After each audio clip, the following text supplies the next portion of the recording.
I am making fire cider today. It's an apple cider vinegar drink that you make with onions, garlic, horseradish root, ginger root, cayenne, honey, jalapeno, and rosemary along with apple cider vinegar. I will drain or strain all of this out within a month's time after it sits for a month. But this is an immune boosting drink. It's really good to help ward off cold and flus, but it is a holistic remedy for cold and flu. So I figured I would go ahead and make it. You do want to let this sit again for 4 to 6 weeks at least before you strain it out and use it. So I would think mid-August is a good time to go ahead and get all of this done. That way everything is ready to go by the time the cold and flu season really does hit. So, whew, that is such a strong scent. I was grating the horseradish root, which I personally have never bought before, and when I was reading instructions to make everything, it was just really funny because it says if you've never grated it before, you'll definitely experience the sense experience you get with it. And it's kind of reminded me of cutting onions because I was getting that very watery eye effect. But yeah, so I'm actually probably just going to set this in this counter here because I actually don't have many things in this counter and it needs a nice dark place. I'll actually probably just shake it once a day until it's done. You know, I had a feeling that entire time I was missing an ingredient, and I need to add, I believe, 1 tablespoon of turmeric. Where is my... Yes, 1 tablespoon of turmeric.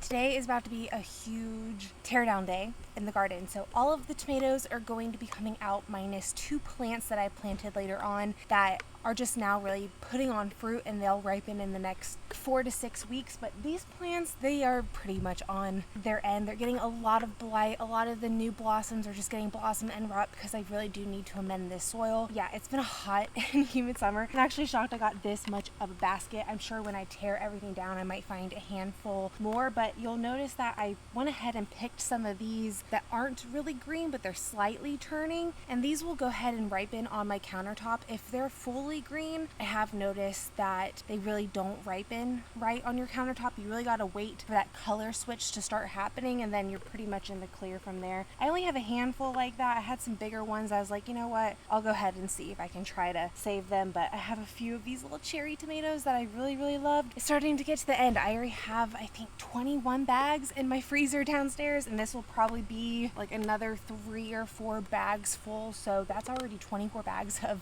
tomatoes that I need to process into sauce. I really wanted to wait until I got majority of at least all of these tomatoes done. I am running out of freezer space finally though, because I've just been freezing a ton of tomatoes. Yeah, today's going to be a deconstruction day. I have a handful of sunflowers I need to take out. I'm going to take out my zucchini. Pretty much today is just getting ready for fall / ripping out the summer garden, which is so sad. It's so sad.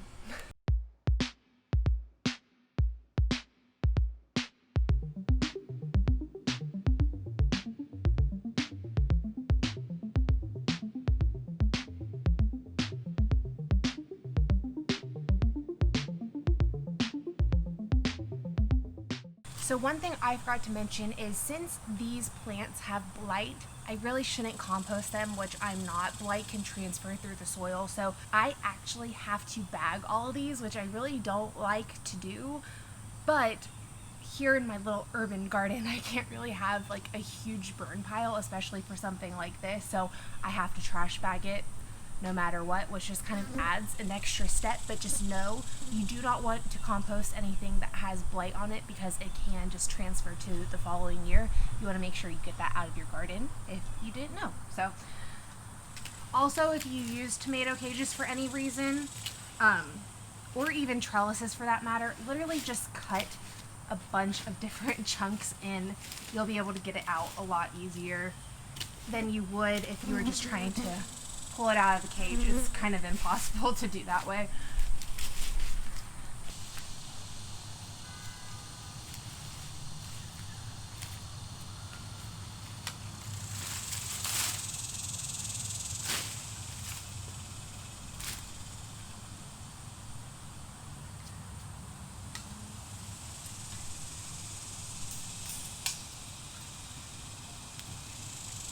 One thing I'm doing is snipping the bottom of the plant and then just pulling it up. I will pull out the root system separate. Just a lot easier of a process.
So my game plan is to actually get most of my fall crops planted tomorrow.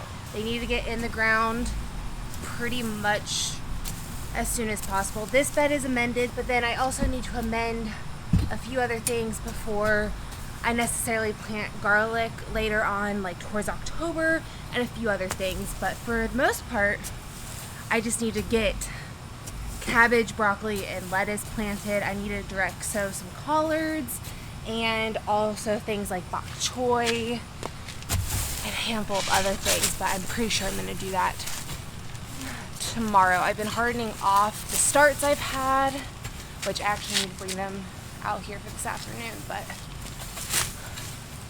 can't believe it's already fall garden time.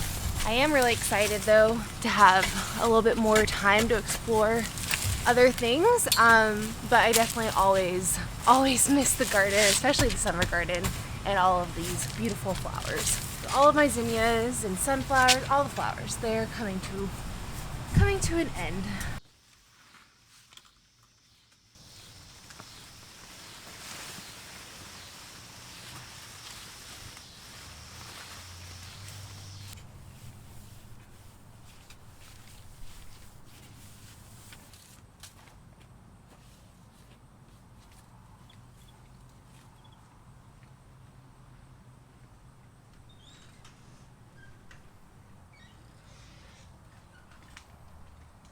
So I love using these little insect sprayers for water, to water my seedlings. They work perfect and they're really cheap. I'm actually going to leave my starts out here overnight. It's already like 3 or 4 o'clock. I would go ahead and plant them, but I'm gonna wait until tomorrow. This insect netting will actually protect them from any type of bug, especially the brassicas. But if you've been following me at all this summer, you will notice I do a lot of succession sowing. What that means is once you tear something out, you immediately plant something back in its place to get the most use out of your space and time in your garden. This year by far is the most I've ever succession sowed, and it's really paid off. So if you did not really plan to do that much this year, I definitely advise it.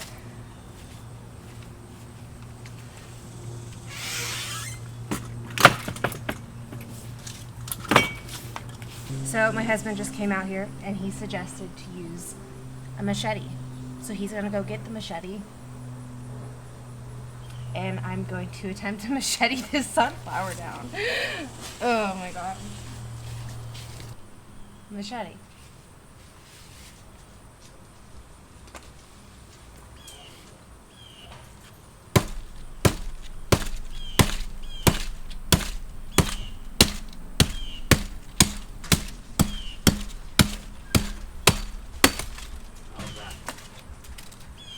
made it easier. That's why they had to shake. Yeah, I'll just leave it down like that until... Because you can even solve the other side of it. Yeah, well, I used that. I'm saying you can even solve Oh, I didn't realize I could use that side. I used that side. I used the graded side. I bet that side would have been easier. Oh well, it worked.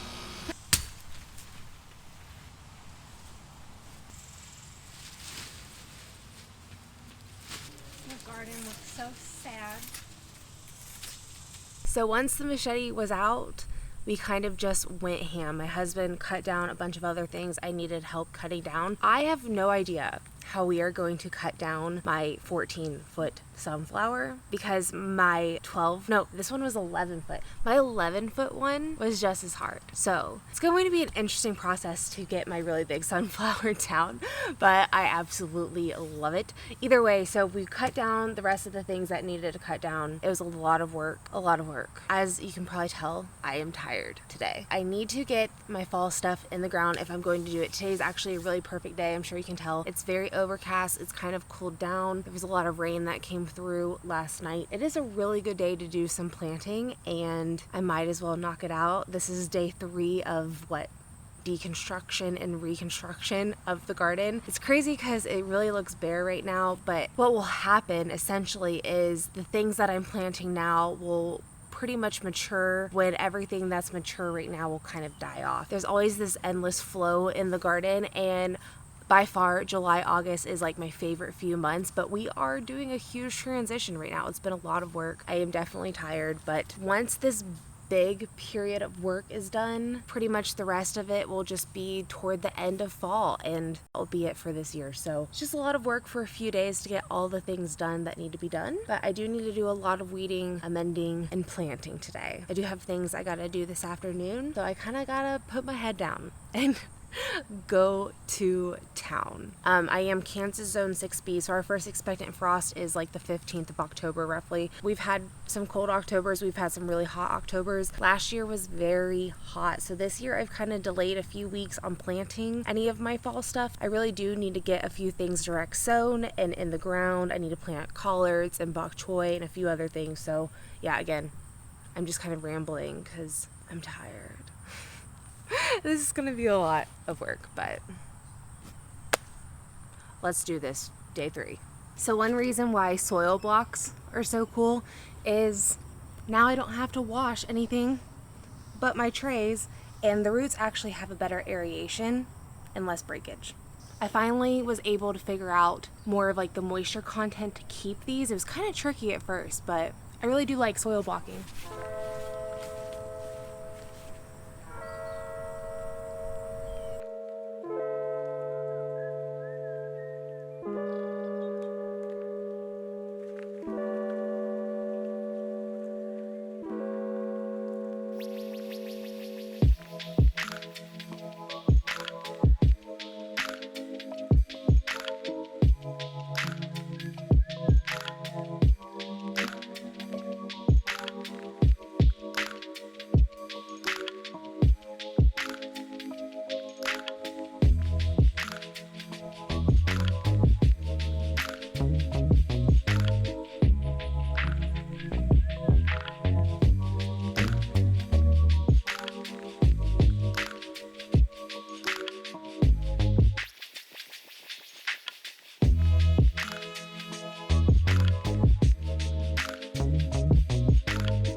So this is a really cool find. I keep finding all the swallowtail caterpillars around in their cocoon phases, and I haven't found any one that's like halfway through it.